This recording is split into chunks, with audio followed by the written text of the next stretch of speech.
Hello everyone, happy Monday and welcome to today's video. We're going to be talking about the newest fragrance releases that have been announced over this past week in this installment of Smash or Pass, a series where we talk about the new fragrance releases and do a bit of window shopping. We analyze the trends, we talk about the new fragrances, and we just have a little bit of a yap sesh about what we like, what we don't like, and what we'd like to put on our wish list. So with that being said, if this is your first time watching this channel, hello, my name is Anya. I love fragrances. I talk about fragrances.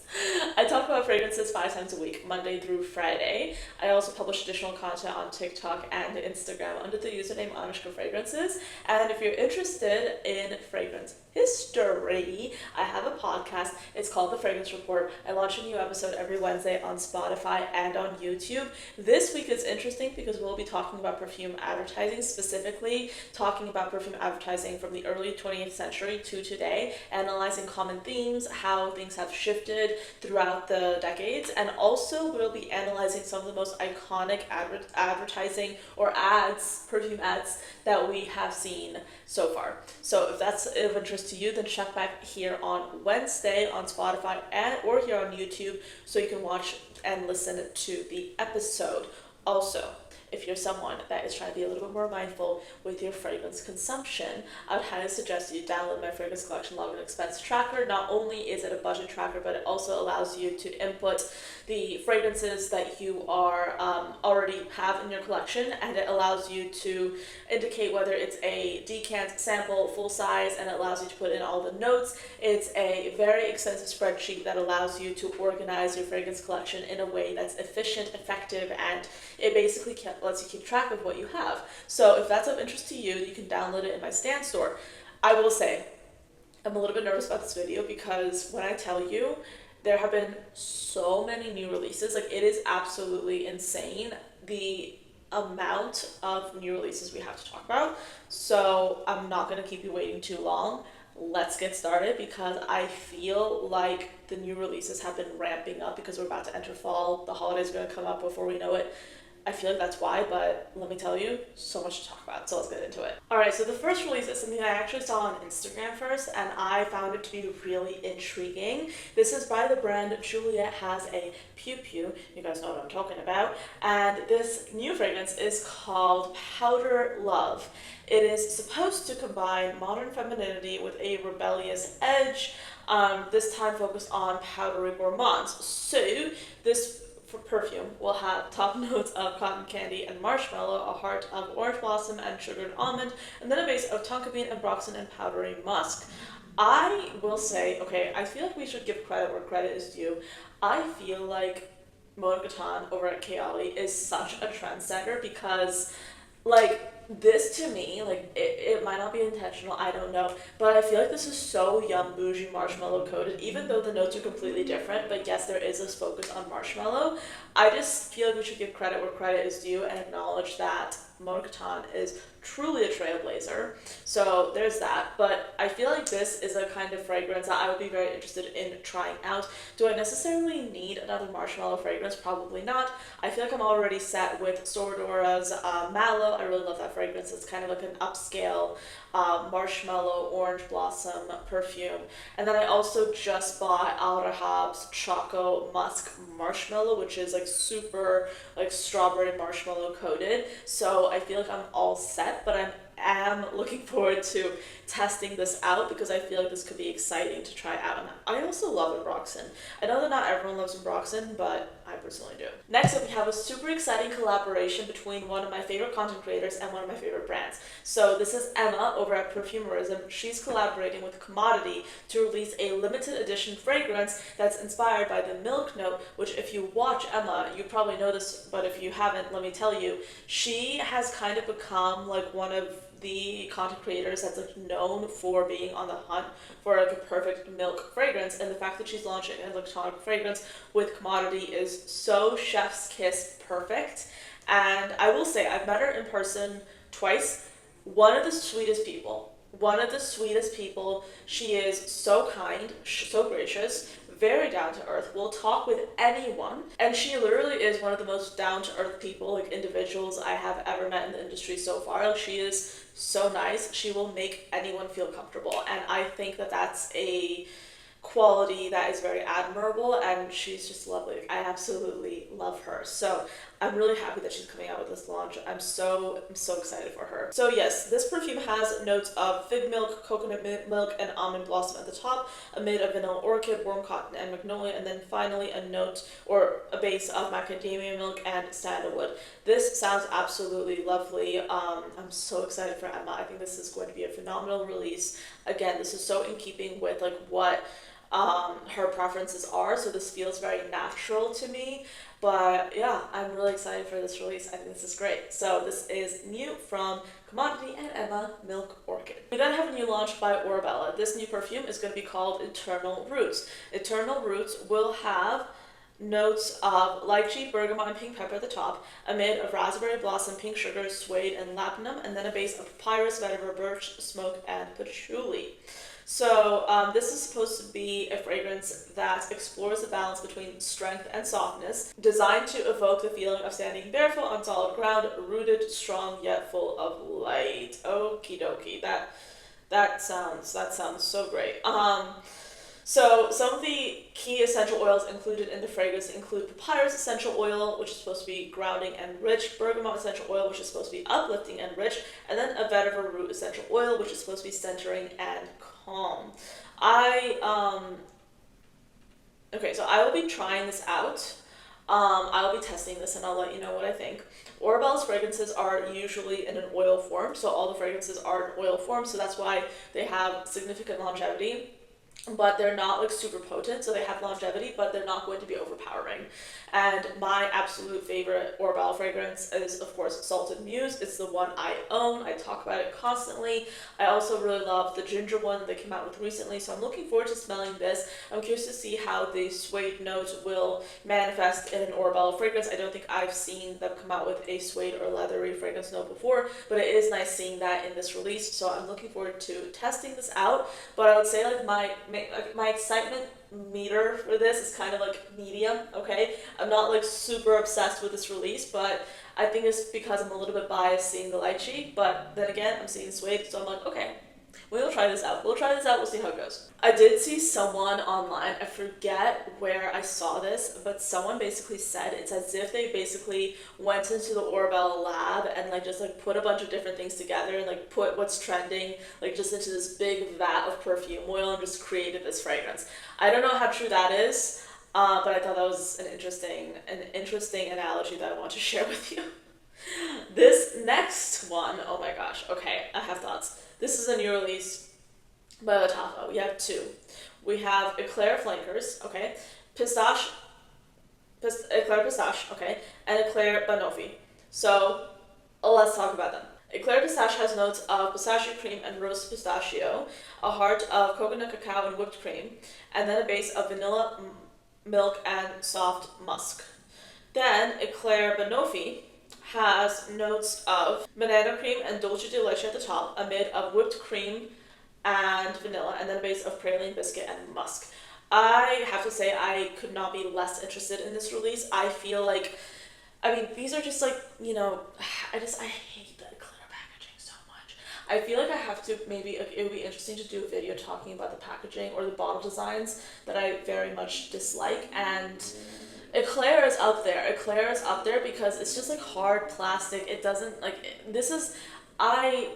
sometimes I wonder like, I mean, okay, I mean obviously they're coming out with this and they keep coming out with this, so clearly like their business model is working to some degree. But for the consumer, like, is it important to have a really pretty bottle, or is it important to just have a bottle that looks like tacky but like a little bit childish? Because like I'm fine either way. You know, I'm not, like, I don't have to like absolutely everything, and that goes for like anything, not just fragrances. But I just want to know how many people are buying fragrances that look cheesy, and then how many people are buying fragrances that look pretty. Like, am I the only one that cares about bottle design? I want to know. Like, I mean, I know I'm probably not the only one, but do the majority of people just don't care about how ugly a bottle looks these days? Like, or, yeah, but like, even the notes themselves, like I don't like bananas, I don't like pistachio in fragrances. Right now, I'm very picky with pistachio in general, so this will be a pass. I'm just not interested. So, Moving on. We have a new release by Richards. This is a fragrance that's formulated by the wonderful notes Christian Provenzano, and this is called Premium Status. So Premium Status will have notes of grapefruit, petitgrain, and bergamot at the top, as well as lime, mandarin, orange, peppermint, apple, black pepper, cardamom, anise, and elemi, amid of jasmine, neroli, lily of the valley, and cedar, and then a base of sandalwood, cumaron, and ambergris. Have you guys tried Richard fragrances? I'm kind of curious about them.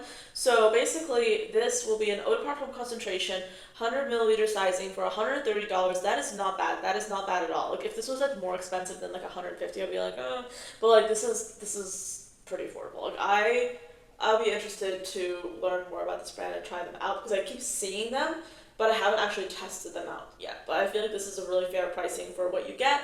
And I believe this is masculine leaning, so I feel like this would not be something that I would go out of my way to try personally, but I'll be open to testing it out just for curiosity's sake. And we also have a new fragrance by Initio called Lift Me Up. So Lift Me Up is a fragrance with notes of bergamot at the top, a mid of ylang-ylang and magnolia, and then a base of tonka bean, vanilla, and musk. So maybe this is just, okay, so this will be available at Neiman Marcus starting from September 1st and worldwide February 2026. Maybe this is just me being incredibly biased and like conscious to an extreme degree, but I have like two things to say about Initio. First of all, I don't understand how Initio has the fragrances they do in the design and the bottle packaging they have it in and charge so much for their fragrances, and compare that to Lattafa, who has a more opulent bottle design that is of course inspired by Initio for their I think for their Oud for Glory line. If you look at it, it's like inspired clearly, but the quality is like the look, the feel is so much better, and the Initio ones just look like the Lattafa, and the Lattafa looks like what the Initio should look like. I'll put a photo on the screen. And here's the other thing. Okay, I think I've kind of gotten into the mindset of if a fragrance is like not like wow, I'm not gonna be interested in it as much, and that's simply because I think I've gotten to the point where I have too much stuff. I have too many fragrances, and something's gotta give. So when it comes to a scent profile, like a scent pyramid like this, I'm not criticizing them for launching something like this. I feel like this could work. I mean, there's always going to be an audience for a, white floral fragrance, but as someone who already has like 150 plus bottles, I can't say that I would be interested in getting this because I genuinely am not. I'm not interested in getting a floral ambery fragrance when in reality, like I already have magnolia fragrances that I like. I mean, to be honest, I haven't tried this fragrance, so I can't really tell you what it would smell like because I have no idea. I mean, I can just read you the notes, but I can say that I think Magnolia and I think Pure Poison by Dior. I love that perfume. I adore it. I don't need another white floral centric fragrance. Like I have what I need.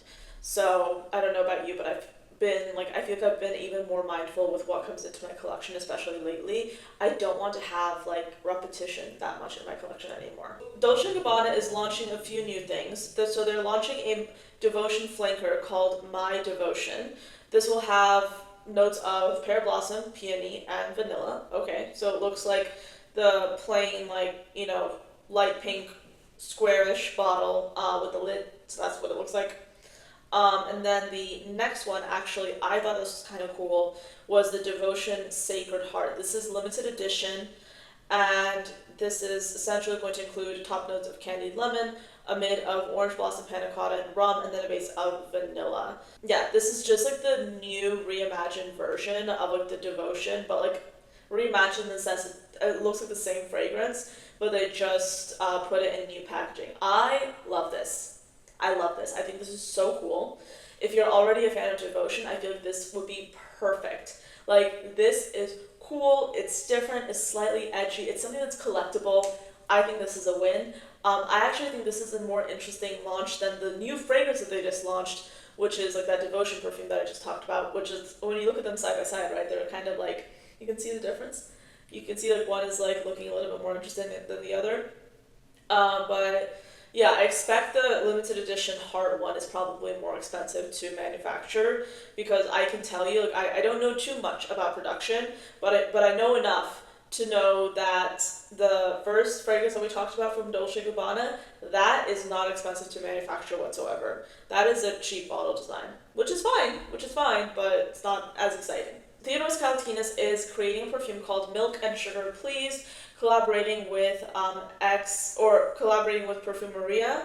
So this fragrance will have notes of warm milk, a mid of sweet sugar, and then a base of creamy gourmand.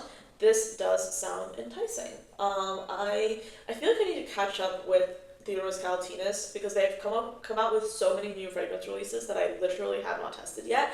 And I used to like go ham on Theodoros Kalotinis and get like all their releases to the point that like now my collection of Theodoros Kalotinis, like I think I have like at least 10 bottles. I wouldn't be surprised, like 8 to 10, like easy. So yeah, I need to like try some of their newer releases, but this does seem interesting. Yeah, I'd be open to testing this out. This seems intriguing. So next up, after that, we have some new launches from Oakcha. Do we like Oakcha anymore? I haven't really seen Oakcha pop up that much as they have in the past, but I'm wondering if it's just because of who I've been watching. But we have two new Oakcha releases that I would like to talk about. So we have Sorel Oakcha, which is a sweet caramel fragrance with caramel and macadamia at the top, a mid of white chocolate and vanilla, and then a base of coconut blossom and sea salt. And then we also have Strawberry Sensation, which has notes of strawberry and spun sugar at the top, amid of buttercream, vanilla, cyclamen, and ambre, and then a base of tonka bean, sandalwood, amber, and musk. I would actually be interested in trying this strawberry one. I think it would be intriguing to test out. The first one, I feel like if you have anything even remotely similar to Churros 71 by Sol de Janeiro, you're all set. You don't need that. I already have Churros 71 by Sol de Janeiro, as well as a bunch of other like kind of caramelly, vanilla, gourmand scents that I don't use as much, so I feel like I would not use that at all. So yeah, let me know. Are you guys interested in trying these out? Have you guys been testing some new Oakcha fragrances? Because I haven't really seen people talk about them, but I don't know if it's just me, like in the content that I watch. But we also have a new Heretic fragrance. So Heretic is interesting because I believe they come out with mostly natural fragrances. So their ingredients are mostly naturally derived, if not exclusively. So this fragrance is called Bloodberry. Not gonna lie, I saw the name and I was really intrigued. This has notes of blackcurrant, damask rose, grapefruit, strawberry, bergamot, and geranium. I would love to sample this. This sounds like it would be just up my alley. The accords online say that it's citrus, fruity, and fresh spicy with an undertone of rose. This sounds perfect. I would be interested in trying this out. I also want to talk to you about a new Ariana Grande Wicked launch. You know, Ariana Grande played Glinda in Wicked, one of the biggest blockbuster events of, I think, this year. I don't even know when that movie came out. Wicked, basically. That's what I'm talking about. So she launched a duo of two fragrances inspired by Glinda and Lattafa. I don't know what kind of licensing deal Ariana Grande's brand had with the distributors of the Wicked movie, but like whatever they did, genius, because I feel like this is so smart. Like Ariana Grande is known for her fragrances. Like it or not, she is known for the fragrances, and she's coming out with these two additional fragrances inspired by the Wicked movie. That is so smart, and I feel like this is going to be so successful. Like, is this for me? No. Like, I mean, I don't really need to get like a Wicked fragrances. Like, this is not something that I would go out of my way to buy. I would like to try it, but this has so let's actually go into the notes. So Glinda Bubbly Pink has notes of musk, fruity notes, and floral notes. And then the Alphaba one, which is Alphaba Enchanted. Let's see. This has notes of green apple, resin, vanilla, and plum. I have tried enough Ariana Grande fragrances to know that I'm probably not the target demographic whatsoever, and that is totally fine. I do not need to be the target demographic for every single fragrance release out there, but I'm probably not going to be the one for this. But this does, like, in my mind, this is a smart release because they're catering towards Ariana Grande's fan base, the audience for her fragrances, and the Wicked movie. So it's like a bunch of different opportunities for them to essentially make a lot of money with this. So I feel like this is a really smart release. I like it. I like the kind of, I like the logic behind it. We also have something else called from Byredo. This is Alto Astral, which is apparently supposed to be like an edgier version of a woody floral fragrance with top notes of coconut water and aldehydes amid of musk, jasmine, and incense, and then a base of cashmere, sandalwood, and amber. As someone who loves sandalwood, I would like to try this out. I don't know how it would perform with the coconut water though. I don't know if I've ever seen a Byredo fragrance with coconut water. It's interesting because this fragrance is taking a lot of inspiration from Brazilian culture. Even the marketing behind it was created by the Rio-born photographer Rafael Moura. And this is supposed to in the campaign is supposed to chronicle 3 intimate visual acts, including dance, beach, and street, each an ode to the raw beauty of life in Rio de Janeiro. So I think this is really cool looking. I think that it just goes to show that I feel like there's like a new and slightly untapped market for youth when it comes to the luxury market just in general, because young people also do have a lot of money to spend, even though it's kind of like hard to fathom right now. But I feel like there is kind of like this like growing interest in Gen Z and millennials when it comes to fragrance, like, which is in large part due to social media and the normalization of like having, you know, a larger fragrance collection, and that's something that social media has definitely encouraged. And I feel like this kind of campaign is really smart, and it's kind of like just shows Byredo looking forward as an opportunity to kind of cater towards a growing demographic of consumers for their brand. And I will say what I do like about this release, and this is just like my first impression, I'm not Brazilian, I've never been to Brazil, but I'm somewhat familiar with the culture. I know people who are Brazilian. I feel like Brazilian culture is such a melting pot, and it's in many ways misrepresented, because what we see in a lot of advertisements and a lot of products that are inspired by Brazilian culture is kind of like a stereotype of what Brazil looks like to people who don't really have a lot of experience in Brazil. But what I like about this is that this seems a lot more genuine and a lot more nuanced. So I think this is really cool looking. If you are Brazilian or if you're more familiar with Brazilian culture, let us know what you think of this release. But I think it's a subtle ode, but it's not like glaringly like basically painting on a Brazilian stereotype to a release just to get engagement. It's a little bit more nuanced than that, and I really do appreciate this. But yeah, that's it for this video. Let me know, what do you think about these releases? Did you think that there's anything that stood out to you? Is there anything that you're kind of fed up of seeing? I'm curious to hear your thoughts about these releases down in the comments. But as always, thank you for watching till the end of this video. I hope you enjoyed and found it useful, and I'll see you next time. Bye!